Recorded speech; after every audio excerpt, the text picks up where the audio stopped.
วิทยุแห่งประเทศไทยให้ความรู้คู่ความสุขที่นี่สถานีวิทยุกระจายเสียงแห่งประเทศไทยจังหวัดลำปางทำการส่งกระจายเสียงในระบบ FM ความถี่97เมกะเฮิรตซ์จากนี้ไปเชิญติดตามรับฟังรายการคลื่นใสวัยทีนดำเนินรายการโดยดีเจเยาวชนจังหวัดลำปางก๊ากก๊ากก๊ากอยู่ที่ไหนอยู่ที่ FM 97เมกะเฮิรตซ์รายการอะไรคลื่นใสวัยทีน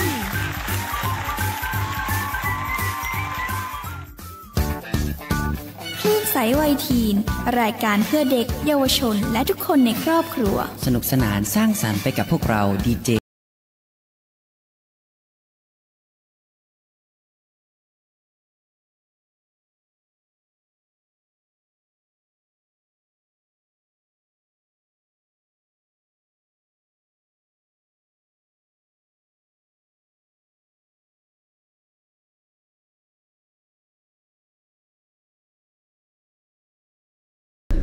สวัสดีค่ะคุณผู้ฟังทุกท่านพบกับพวกเรากับรายการคลื่นใสวัยทีนรายการดีๆเพื่อเด็กเยาวชนและครอบครัวออกอากาศเป็นประจำทุกวันอาทิตย์เวลา 10:10 น.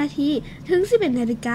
ทางสถานีวิทยุกระจายเสียงแห่งประเทศไทยจังหวัดลำปาง FM 97เมกะเฮิรตซ์ค่ะวันนี้พวกเราทั้ง3คนดีใจมากที่ได้มาพบกับคุณผู้ฟังอีกครั้งค่ะก่อนอื่นขอแนะนำตัวนะคะหนูเด็กหญิงพักขมลสายประเสริฐค่ะส่วนหนูเด็กหญิงอุ่นใจเตียตระกูลค่ะและหนูเด็กหญิงวิรันดาตระกุลวิทักษ์กิจค่ะวันนี้พวกเรามีเรื่องราวดีๆที่เกี่ยวข้องกับวันสำคัญของชาติไทยมาฝากทุกคนค่ะ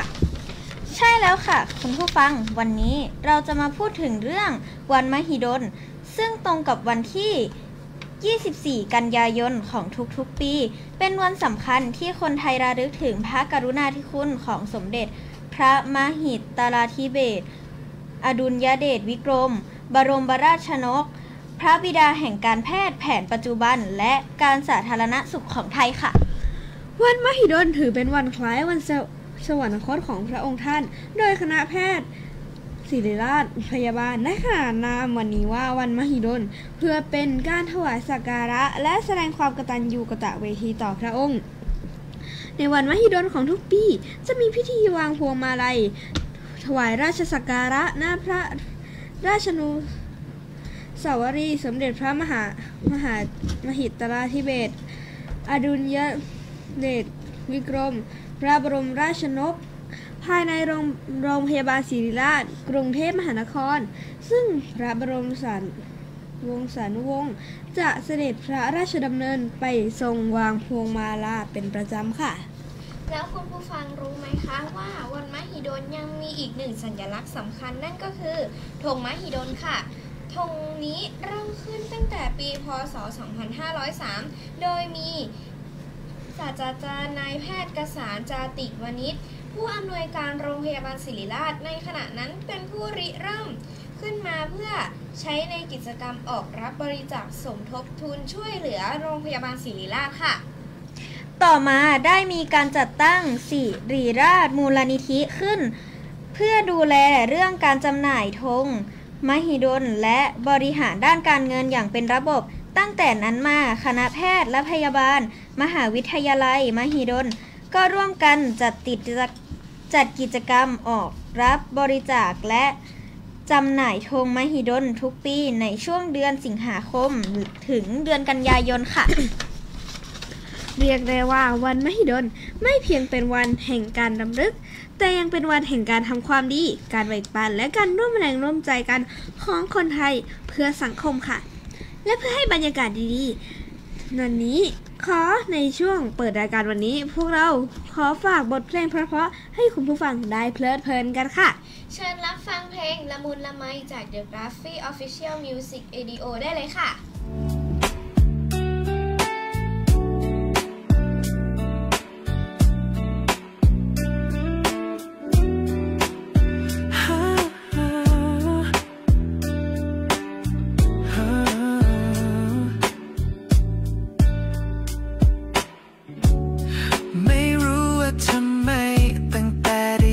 เธอวันนั้น ทั้งใจฉันหยุดอยู่ตรงรอยยิ้มเธอ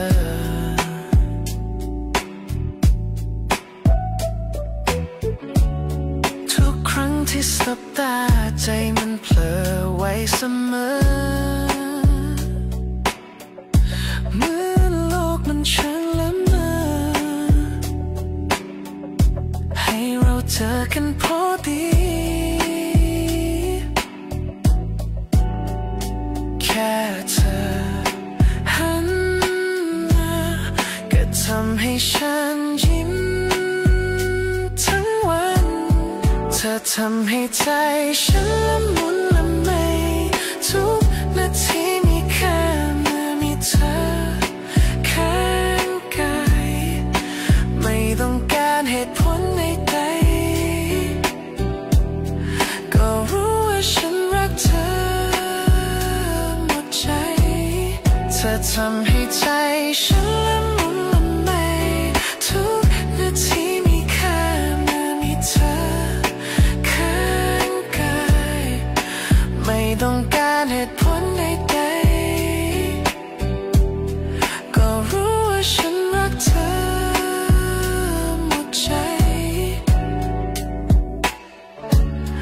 บางครั้งไม่ต้องพูดแค่เธออยู่ก็พอแล้วให้ฉันได้เป็นคนเดียวที่อยู่ในความฝันเธอ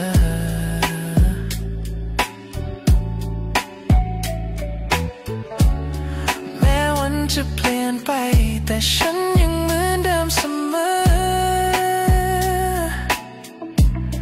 ทุกคำว่ารักที่เธอฉันมีให้เธอผู้เดียวแค่เธอหันมาก็ทำให้ฉันยิ้มทั้งวันเธอทำให้ใจฉันละมุนละไมทุกนาทีมีค่าเมื่อมีเธอข้างกายไม่ต้องการเหตุผลใดๆก็รู้ว่าฉันรักเธอหมดใจเธอทำให้ใจฉันละมุนละไมทุกนาทีมีค่าเมื่อมีเธอข้างกายไม่ต้องการเหตุผลใดๆก็รู้ว่าฉันรักเธอหมดใจเพราะเธอคือทุกอย่างในใจฉันเพราะเธอทำให้ชีวิตนี้ละมุน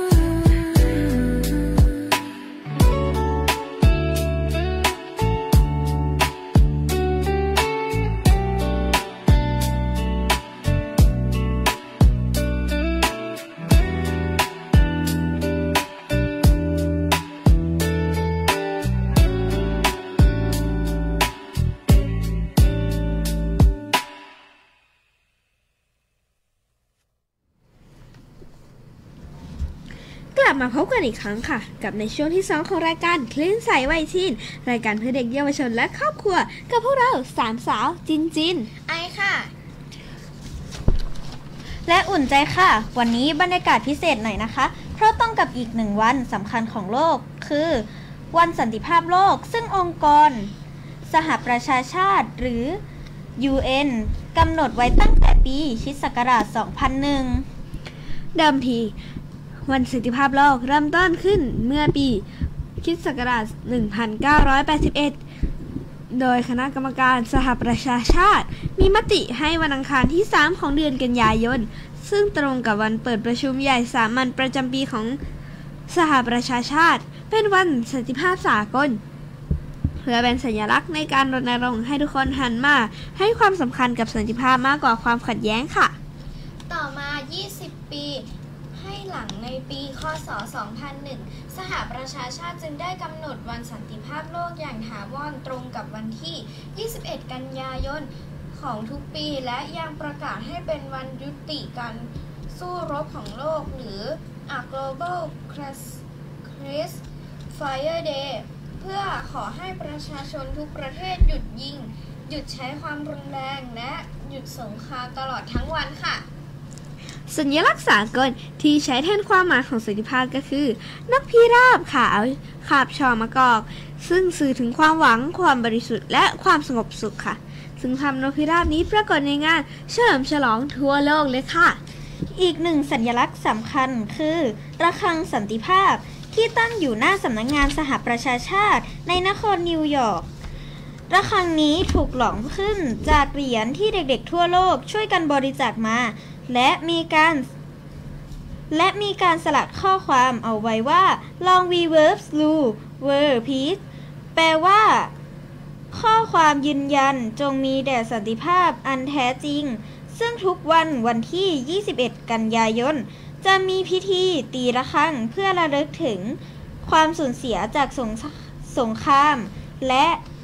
เชิญชวนให้โลกร่วมกันสร้างสันติภาพค่ะ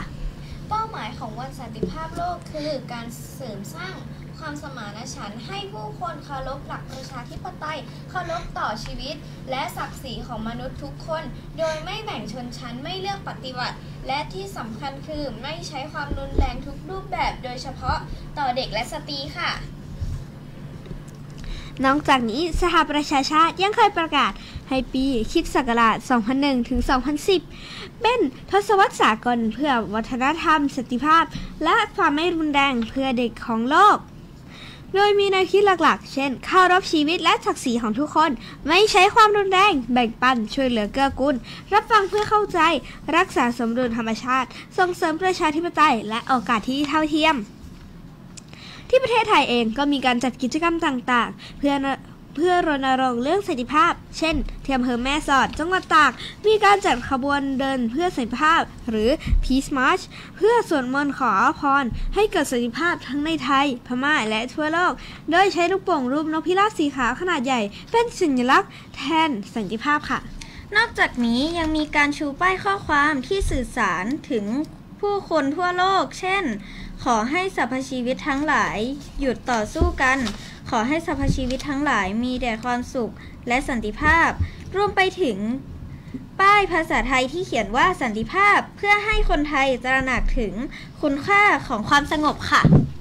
ฟังแล้วรู้สึกว่าสันติภาพไม่ใช่เรื่องไกลตัวเลยนะคะแต่มันเริ่มต้นจากความสงบในใจของแต่ละคนก่อนจะขยายไปสู่ครอบครัวสังคมและสุดท้ายก็คือทั้งโลก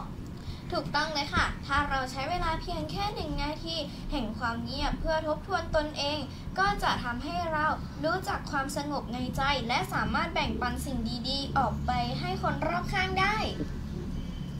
เพราะฉะนั้นสันติภาพไม่ใช่แค่เรื่องของผู้นำประเทศแต่คือเรื่องของทุกคนบนโลกใบนี้ที่ต้องช่วยกันรักษาไว้ค่ะใช่แล้วค่ะและเพื่อให้บรรยากาศของช่วงนี้อบอวลไปด้วยความรักและความเข้าใจเราขอมอบเพลงไพเราะให้คุณผู้ฟังกันปิดท้ายช่วงนี้ด้วยเพลงรักถูกคนค่ะ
กลับมาพบกันอีกครั้งค่ะคุณผู้ฟังกับคลื่นสายวัยทีนประจำวันอาทิตย์ที่ 21 กันยายน 2568 ช่วงที่ 3 ของเราในวันนี้นะคะบอกเลยว่ามีข่าวดีข่าวเด็ดและกิจกรรมโดนใจน้องๆและพี่ๆชาวลำปางมาเล่าสู่กันฟังอีกเช่นเคยค่ะใช่แล้วค่ะและตอนนี้ผู้ดำเนินรายการของเราอยู่กันพร้อมหน้าเลยค่ะสาวน้อยทั้ง3คนวันนี้บอกเลยว่าอุ่นใจเตรียมข่าวมาเยอะมากๆเลยนะคะเพราะมีทั้งโครงการดีๆสำหรับเยาวชนกิจกรรมที่น่าสนใจรวมไปถึงข่าวสมัครร้านค้าโอท็อปกับกาดม่วนขั้วเมืองด้วยมาเริ่มกันที่ข่าวแรกกันก่อนเลยนะคะสำหรับน้องๆเยาวชน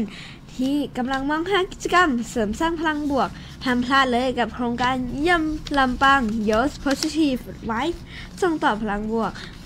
สู่ผู้นำเยาวชนจังหวัดลำปางกิจกรรมนี้จะจัดขึ้นในวันที่ 29-30 กันยายน 2568 ณ อุทยานแห่งชาติแจซ้อนเมืองอำเภอเมืองปานจังหวัดลำปางบรรยากาศดีธรรมชาติงามเหมาะมากๆสำหรับการพัฒนาศักยภาพเยาวชนค่ะสำคัญที่สุดเลยคือเข้าร่วมฟรีไม่มีค่าใช้จ่ายใดๆและเมื่อจบโครงการแล้วน้องๆทุกคนที่เข้าร่วมจะได้รับเกียรติบัตรอิเล็กทรอนิกส์ทุกคนเลยนะคะแต่ต้องรีบหน่อยนะคะเพราะเปิดรับเพียง24คนเท่านั้นโดยแต่ละอำเภอก็จะมีจำนวนโควต้าที่กำหนดไว้ด้วยสามารถตรวจสอบได้ที่โพสต์ประชาสัมพันธ์หรือคลิกไปที่ลิงก์รับสมัครโดยตรงได้เลยค่ะสำหรับคุณสมบัติผู้สมัครนะคะต้องมีอายุระหว่าง 15-25 ปีกำลังศึกษาอยู่หรือมีทะเบียนในพื้นที่อำเภอห้างฉัดเกาะคาแม่ทะแม่เมาะแจ้ห่มเสริมงามเมืองปานวังเหนือและเถินค่ะและต้องสามารถเข้าร่วมกิจกรรมได้ครบตลอด2วัน1คืนรวมทั้งต้องมีหนังสือยินยอมจากผู้ปกครองด้วยค่ะกำหนดการสมัครคือเปิดรับตั้งแต่วันที่ 18-20 กันยายนปิดรับเวลา 16 นาฬิกาของวันที่ 20 กันยายนนี้เลยค่ะจากนั้นจะประกาศรายชื่อผู้มีสิทธิ์ในวันที่ 22 กันยายนเวลา 17 นาฬิกาและให้ยื่นสิทธิ์ในวันที่ 23 กันยายนเวลา 12 นาฬิกาถึง 24 นาฬิกาค่ะบอกเลยค่ะวันนี้เป็นอีกหนึ่งโครงการที่น้องๆจะได้ทั้งเพื่อนใหม่ความรู้ใหม่ๆและพลังบวกเต็มเปี่ยมกลับมาแน่นอนค่ะมาต่อกันที่ข่าวที่2เลยค่ะใครที่เป็นผู้ประกอบการร้านค้าหรืออยากออกบูธต้องตั้งใจฟังเลยนะคะเพราะตอนนี้เปิดรับสมัครร้านค้าโอท็อปแอนด์กาดมั่วครัวเมืองเพื่อจำหน่ายสินค้าในงานเทศกาลท่องเที่ยวแม่เมาะครั้งที่ 21งานนี้จะจัดขึ้นในวันที่ 7-9 พฤศจิกายน 2568 ตั้งแต่เวลา 9 นาฬิกาถึง 21 นาฬิกาที่สวนพฤกษชาติแม่เมาะจังหวัดลำปางค่ะคุณสมบัติของร้านค้าที่สมัครได้แบ่งเป็น2ประเภทค่ะร้านโอท็อปต้องเป็นวิสาหกิจชุมชนหรือกลุ่มอาชีพที่มีใบรับรองจากหน่วยงานราชการและต้องจดทะเบียนกลุ่มมาแล้วไม่น้อยกว่า6 เดือนร้านค้ากาดม่วนขั้วเมืองต้องเป็นผู้ประกอบการด้านอาหารที่ถูกสุขอนามัยมีอาชีพและร้านค้าที่ดำเนินกิจการอยู่จริงและร้านค้าที่สมัครเข้าร่วมจะต้องสามารถจำหน่ายสินค้าได้ตลอดระยะเวลาจัดงาน3 วันเต็มนะคะที่สำคัญคือต้องขายเฉพาะสินค้าที่ลงทะเบียนไว้แล้วเท่านั้นด้วยค่ะสำหรับการรับสมัครเปิดตั้งแต่วันที่ 16 กันยายน ถึง 11 ตุลาคม 2568 ปิดรับเวลา 24 นาฬิกาและจะประกาศผลรายชื่อร้านค้าที่ได้รับคัดเลือกภายในวันที่ 17 ตุลาคมผ่าน 3 ช่องทางคือ Facebook เพจการท่องเที่ยวแม่เมาะ LINE ช็อปแม่เมาะเฟสติวัลพัฒนาการจังหวัดลำปางใครสนใจอยากออกร้านขายของดีๆหรือนำสินค้าพื้นถิ่นสินค้าโอท็อปไปเผยแพร่บอกเลยว่าห้ามพลาดเด็ดขาดค่ะมาถึงข่าวที่3ค่ะบอกเลยว่าเป็นกิจกรรมที่อบอุ่นหัวใจและน่าเข้าร่วมอย่างมากค่ะเพราะวันนี้มีกิจกรรมนุ่งสิ้นปากันแอว วิถีอัตลักษณ์ล้านนาปีที่ 3 เนื่องในวันเยาวชนแห่งชาติค่ะกิจกรรมนี้จัดโดยกลุ่มนุ่งสิ้นปากันแอลค่ะจัดขึ้นในวันอาทิตย์ที่ 21 กันยายน 2568 ตั้งแต่เวลา 17 นาฬิกาเป็นต้นไปที่ศูนย์การเรียนรู้สิรินันตาตำบลต้นธงชัยจังหวัดลำปางงานนี้ถือว่าเป็นกิจกรรมที่รวมพลังเยาวชนคนลำปางให้ได้มาสืบสานภูมิปัญญาและวิถีวัฒนธรรมล้านนาร่วมกันบรรยากาศยามแรงมีทั้งกินข้าวแรงโดยฟังดนตรีพื้นเมืองทั้งสล้อซอซึงและจ้อยซ้อมม่วนๆจากเยาวชนลำปางถือว่าเป็นอีกกิจกรรมดีๆที่ช่วยต่อยอดให้เยาวชนเห็นคุณค่าของวัฒนธรรมท้องถิ่นและได้ภูมิใจที่ได้เป็นส่วนหนึ่งในการสืบฮิตสืบฮอยล้านนาค่ะโอ้โหค่ะวันนี้จะเต็มจริงๆเลยนะคะมีทั้งโครงการเยาวชนโอกาสทางธุรกิจสำหรับผู้ประกอบการและกิจกรรมทางวัฒนธรรมครบทุกมิติจริงๆเลยนะคะเนี่ยใช่แล้วค่ะและสำหรับการปิดช่วงที่ 3 ของเราในวันนี้นะคะขอมอบเพลงเพราะๆให้คุณผู้ฟังทุกคนค่ะไปกันเลยค่ะกับเพลงเล่าให้ฟังได้นะจากอินวรันทรค่ะฮัลโหลมึงโสจะปิดแล้วว่ะรวมตัวกันหน่อยไหม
กลับมาพบกันอีกครั้งค่ะคุณผู้ฟังทุกท่านกับช่วงที่ 4 ของรายการคลื่นสายวัยทีนประจำวันอาทิตย์ที่ 21 กันยายน 2568 เวลานี้ก็ยังอยู่กับพวกเรา3 สาวน้อยดีเจไวทีนจินไอและอุ่นใจพร้อมเรื่องราวสนุกๆให้ทันโลกให้ทุกคนฟังเหมือนเดิมค่ะใช่ค่ะช่วงนี้เรียกได้ว่าไม่แช่ไม่เชื่อไม่เป็นเหยื่อสื่อแล้วพวกเราเองก็ต้องตามเทรนให้ทันนะคะเพราะเดี๋ยวนี้ AI เนี่ยมันเยอะจนเลือกใช้ไม่ถูกแล้วค่ะโอ้ยพี่ไอพูดเหมือนกำลังงงกับ AI ทั้งโลกเลยนะเนี่ยจะให้พี่จินช่วยแนะนำไหม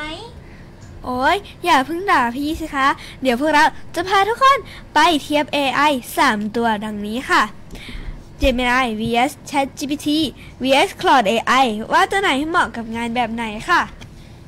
แล้วใครคิดว่าตัวเองฉลาดที่สุด AI หรือเราดีเจไวทีนเนี่ยพี่อุ่นใจคะเรายังชนะ AI ไม่ได้หรอกแต่เราชนะความสนุกได้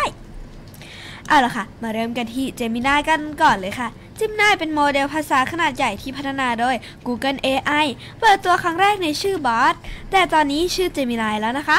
จุดเด่นคือ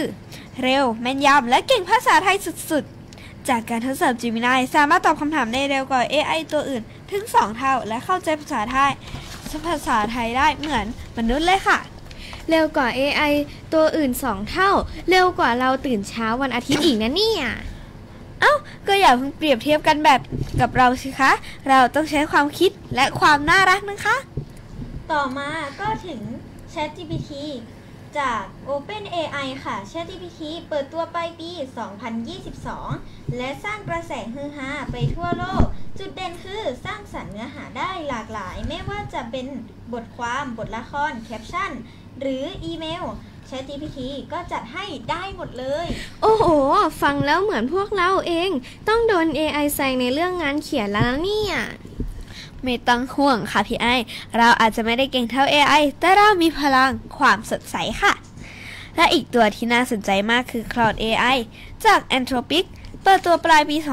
2023 จุดเด่นของ Claude คือตอบยาวและเล่าบรรยายได้ดีหากใครอยากเขียนบทความยาวๆภาษาไทย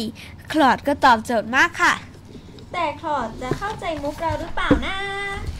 เข้าใจไหมไม่รู้แต่คนฟังเข้าใจแน่นอนค่ะสรุปแล้วนะคะคุณผู้ฟัง AI ทั้ง3ตัวนี้มีความสามารถพิเศษในแบบของตัวเองค่ะ Gemini เร็วและเก่งภาษาไทย ChatGPT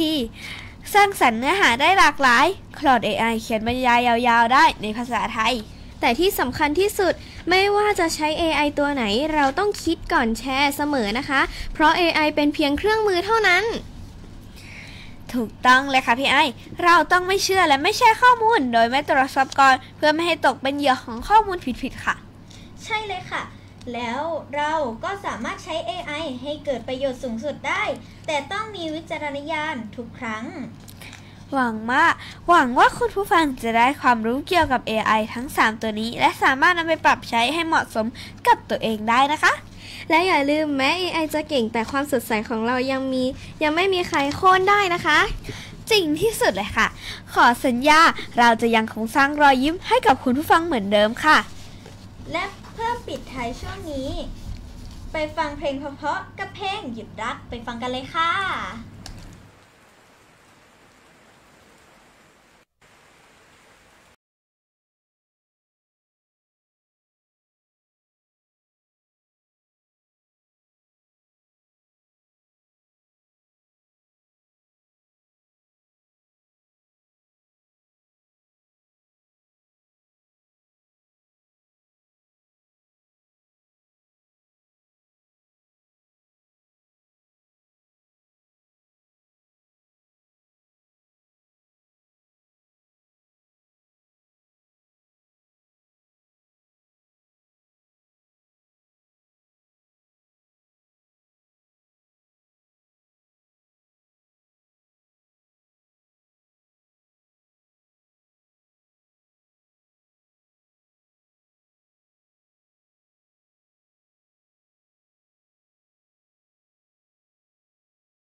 พบกันอีกครั้งในช่วงสุดท้ายของวันนี้กับรายการคลื่นใสไว้ชินประจำวันอาทิตย์ที่21กันยายน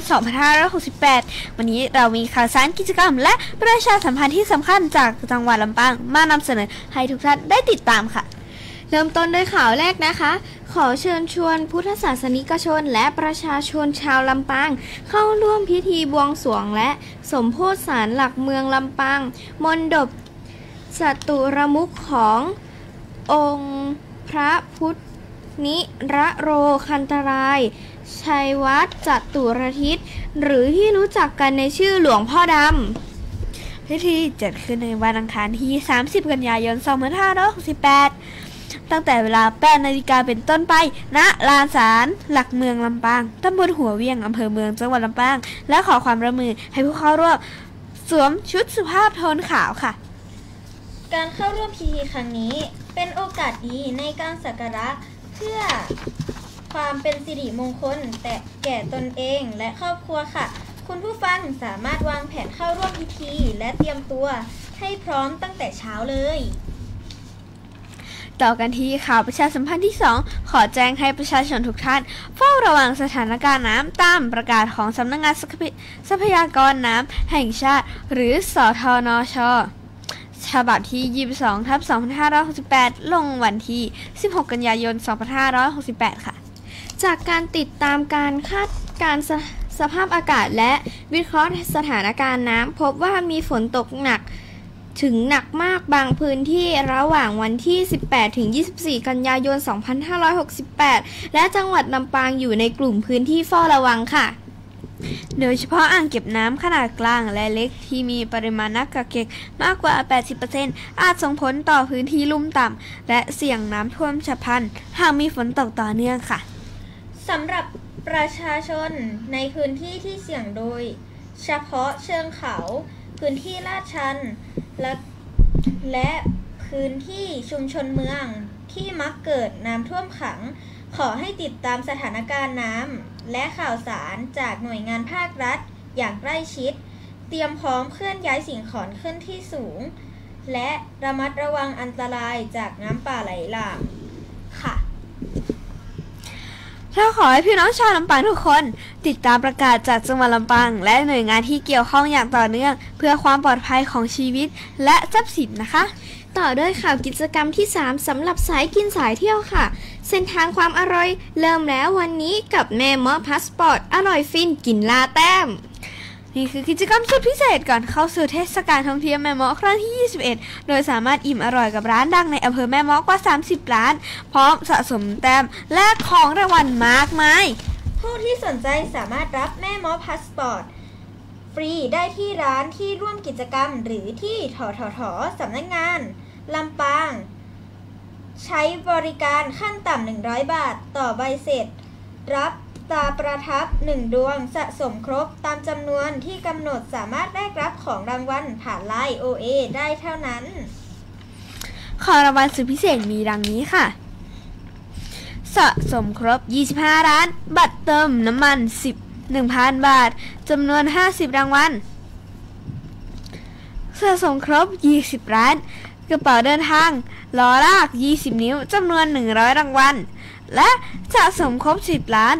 หมอนดอกบัวตองจำนวน250รางวัลสำหรับร้านในฝันคาเฟ่ที่ปิดตัวลงก่อนหน้านี้ทางกฟผ.จะนับให้ผู้แลกของรางวัลทุกท่าน1ร้านฟรีๆเพื่อให้ทุกคนสามารถสะสมครบตามเงื่อนไขขอให้ผู้เข้าร่วมกิจกรรมนำแผ่นภาพฉบับจริงมาแสดงต่อหน้าเจ้าหน้าที่ด้วยนะคะและขอแจ้งว่าเจ้าหน้าที่กฟผ.ไม่สามารถแลกรางวัลได้และขอสงวนสิทธิ์ในการแลกรางวัลหากไม่ปฏิบัติตามกติกาค่ะมาร่วมกิจกรรมให้ฟินเที่ยวให้ครบตั้งแต่วันนี้ไปจนถึงวันที่9พฤศจิกายนหรือจนกว่าของรางวัลจะหมดค่ะและก่อนที่จะจบช่วงสุดท้ายนี้ขอฝากเพลงให้ผู้คนผู้ฟังทุกท่านได้ผ่อนคลายกันสักนิดกับเพลงไม่เป็นแฟน Forever Stand ของ JR ค่ะขอบคุณทุกท่านที่ติดตามข่าวสารและกิจกรรมดีๆจากจังหวัดลำปางกับเราในช่วงสุดท้ายของวันนี้ อย่าลืมติดตามข่าวสารและวางแผนเข้าร่วมกิจกรรมเพื่อความเป็นสิริมงคลและสนุกกับเทศกาลต่างๆค่ะพบกันใหม่ในรายการครั้งหน้าสวัสดีค่ะคุณผู้ฟังทุกท่านพี่กรณ์คะของหูฉลาด